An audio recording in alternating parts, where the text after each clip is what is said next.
Emma marchait dans la forêt tranquille, quand elle vit un grand vieil arbre devant. Son écorce était rugueuse et pleine de mousse, et ses branches étaient hautes et larges. En s'approchant, elle remarqua quelque chose d'étrange, une petite porte en bois dans le tronc. La porte avait une poignée dorée brillante, même si la forêt était assez sombre. Emma regarda autour pour voir si quelqu'un était là, mais elle était toute seule. Elle toucha doucement la poignée puis ouvrit la porte avec un léger grincement. À l'intérieur, un escalier descendait en spirale, éclairé par de petites lumières brillantes.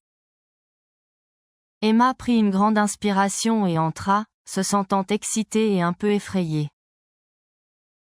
L'air était frais, et elle entendit le son faible d'une musique venant d'en bas. En descendant lentement les marches, la musique devenait plus forte et claire.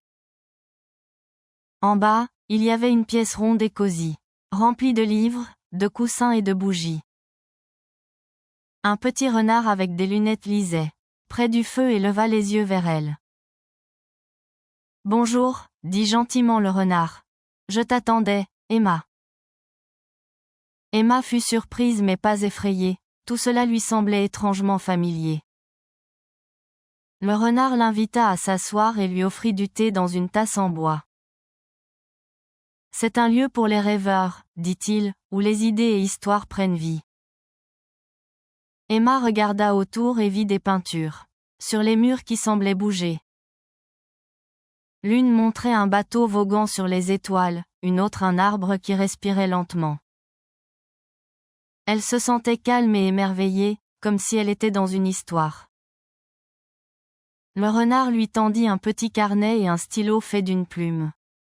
« Tu peux écrire ce que tu veux, » dit-il, « et cela deviendra réel. » Emma sourit et commença à écrire, ses pensées devenaient des lignes douces. À chaque mot, la lumière remplissait la pièce, et les murs scintillaient de couleurs.